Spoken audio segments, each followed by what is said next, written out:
Welcome to the Political Insider, your home of news every day. Let's get straight to it.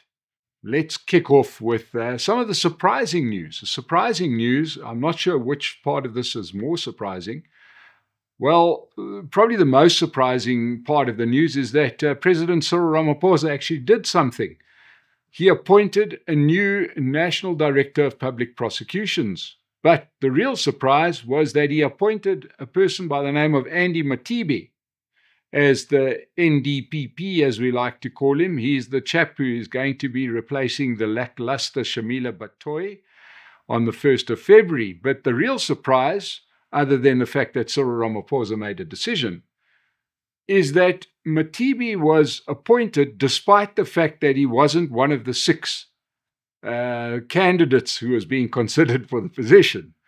Only in South Africa can you ask people to apply for the position. They narrow it down to 32 people and then choose a final six. And Matibi isn't one of the 32 or one of the six. The guy didn't really want the job. The next thing, he is being appointed. I suppose nothing sums up the chaotic way that President Ramaphosa likes to run the country more than this kind of action. But anyway, nonetheless, who is Andy Matibi? Well, Andy Matibi currently heads up the Special Investigative Unit.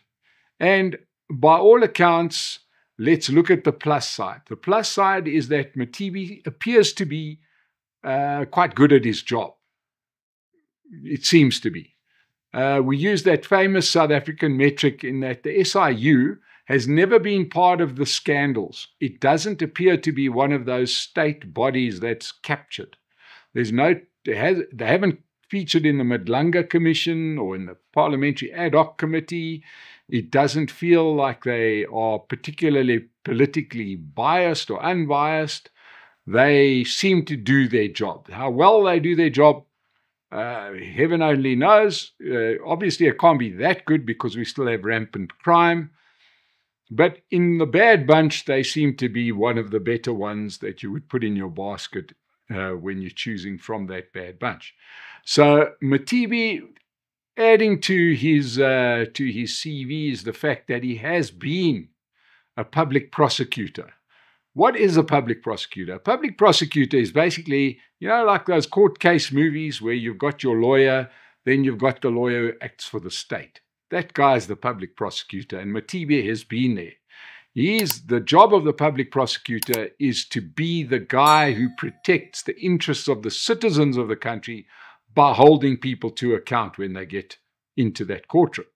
The imbalance is that, generally speaking, if you're a very clever, successful lawyer, if you qualify top of your class, you'll generally start your own law practice.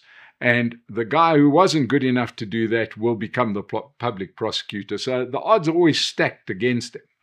That person that finished top of the class at an elite university becomes an advocate and a lawyer, and he's the guy who gets the bad guys off murder charges despite the smoking gun still being in his hand.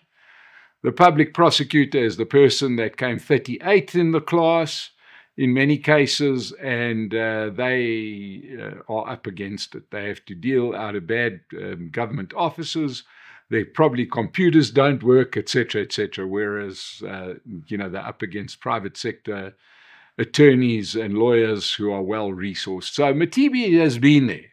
He's also acted as a magistrate in and around the Johannesburg area. So he understands the shortcomings of the legal system. So that's on the plus side. The burning question is, will he be any good at his job? Well, I'm going to answer it like this. Very simply, we have no idea. And I want to use two examples that when people are appointed in these critical positions, we have no idea, and it's always best to lower your expectations. I remember very, very well when then President Jacob Zuma appointed Thuli Madonsela as the public protector. Thuli Madonsela had seemed to be a deployed cadre, somebody who, Zuma was comfortable making public protector, probably because he thought she wouldn't be good at her job. And for many years, she was the only thing that stood between South Africa and complete breakdown, because she was actually very good at her job, right? So you don't know. I remember the talk at the time was, oh, here goes another public protector who's not going to protect the public. And she turned out to be very effective in that role. On the other hand, we are coming to the end of the reign of mediocrity that has been done by Shamila Batoy, where she came in there with a glowing CV and the right language and the right talk. She had been in the international court in The Hague, and she was going to be the person to do stuff. And she arrived there, and very little emerged, and there's not going to be too many tears shed at the end of January when she vacates her office. In fact, many people may not even notice that she's no longer in that position. So, will Mothibi, will he succeed even if he's the right guy? Well, he is going to face tremendous pressure from the comrades largely, because remember, he's the guy who is there to try and put some of our top politicians in designer orange overalls and to deny them their blue light brigades and hopefully successfully prosecute these people. Will he do it? We don't know. Will he have the stomach for the fight? We don't know.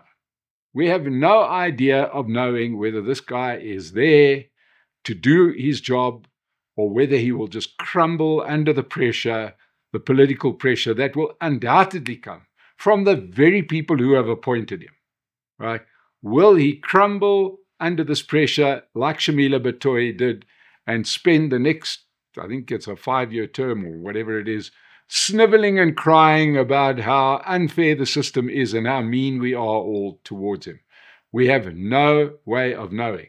But at least you can say that our expectations are low. We've seen Shamila Batoy do nothing in that position and then complain about it. At least there's somebody new. He does have a bit of a track record. We can only hold thumbs, fingers crossed, I don't know,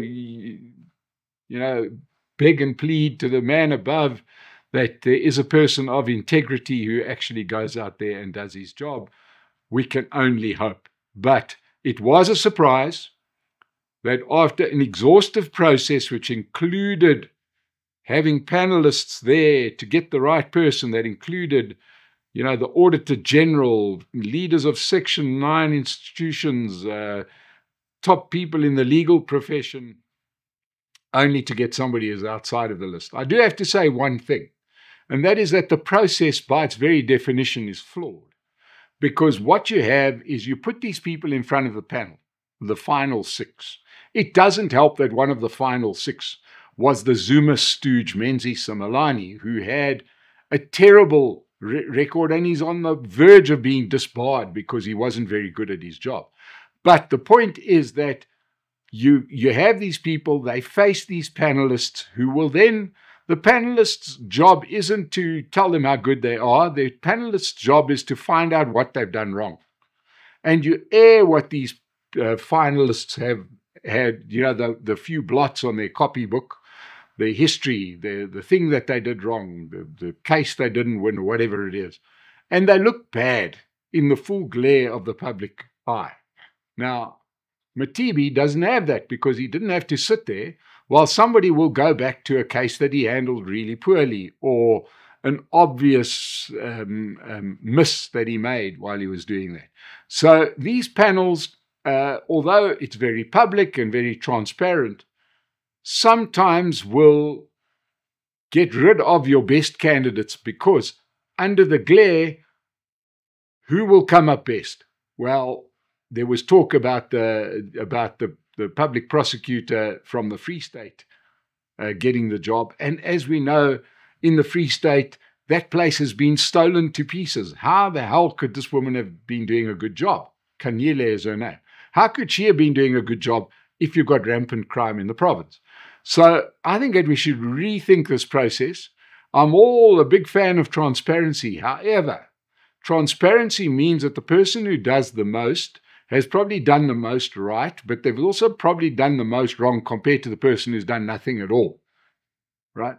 And this is what is coming up in these processes, and that's how you end up with the dullest character who's got the least aptitude to doing this job. Who knows? I think it's just something to consider for when we make these vital appointments. I want to move on. I want to move on to our situation of, the American extraction of Nicolas Maduro, the then president of Venezuela, and the responses of the various parties to that. And it's been quite interesting because, and in many ways, not so interesting, it's to be expected. I want to kick off not with the comrades, but I want to kick off with the Democratic Alliance, because they find themselves in an awkward position.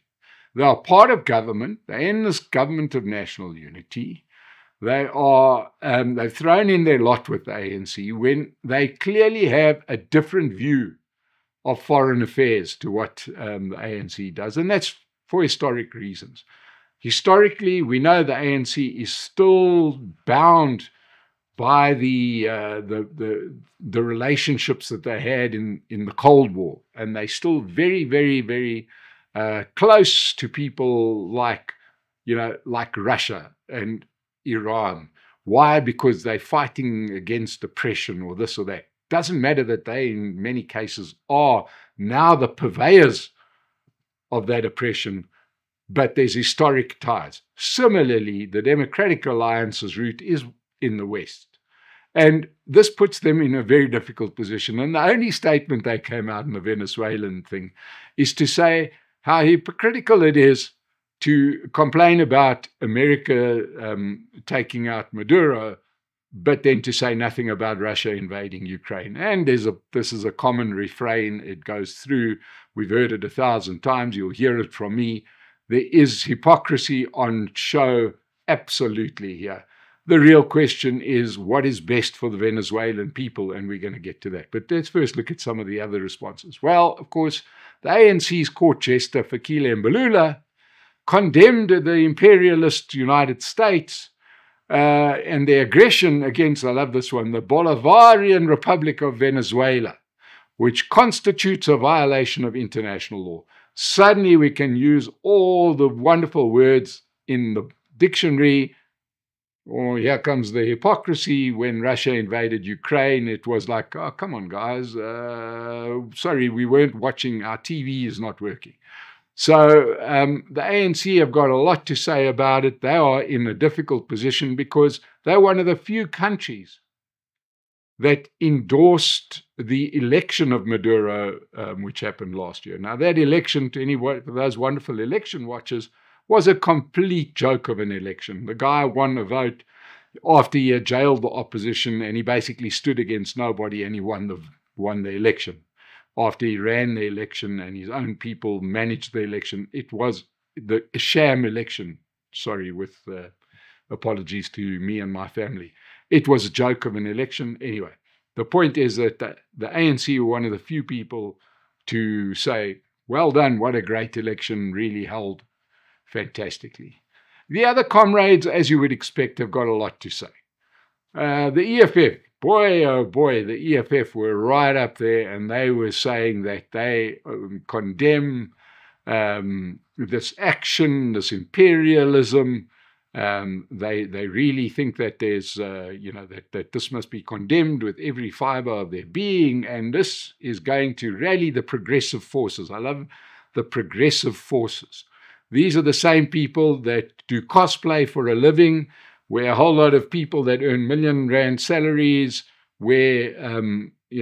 take the piss out of poor people by wearing red overalls to work and maids' uniforms, when they themselves, underneath those uniforms, are wearing Gucci and Versace. But hey, I'm sure that nothing terrifies the US military more than the sight of a whole lot of middle-class people dressed in overalls descending on the eastern shores of the United States to defend Maduro.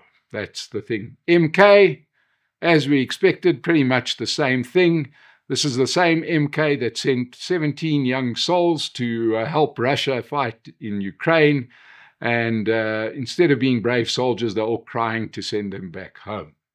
So we've got a mixed bag of responses from South Africa. Nothing to see here. It does raise a very interesting question. Is what about what the lived experience in Venezuela? And I want to have a little look at some statistics that come out of Venezuela as to what has happened under the reign of Nicolas Maduro. So let's look at some numbers that come out, because he has been quite the leader. You know, he's been very good. While he's been in charge, there have been 10,185 executions in Venezuela, right? 17,400 political arrests. 3,500 people have disappeared. 1,650 people have been tortured, and more than 2,000 political prisoners right now. And in the period of his presidency, which is coming on for 10 years, there have been 332,617 violent deaths. Violent deaths. That's almost as bad as South Africa. But is this the guy you need to protect? And this has become the problem in the world. He's clearly a bad guy. He clearly needs to be taken out of his position, but he holds a joke of an election, which makes him an elected leader, you know, a bit like the old Robert Mugabe election, or that beautiful election that happened in Tanzania, where the women got 98% of the vote. Hey, South Africa endorses the election, therefore it must be free and fair. And in the meantime, statistically, there is no ways that is free and fair. Can you class that person as a Democrat? And what is to be done? At what point do the Venezuelan people have a say in their future?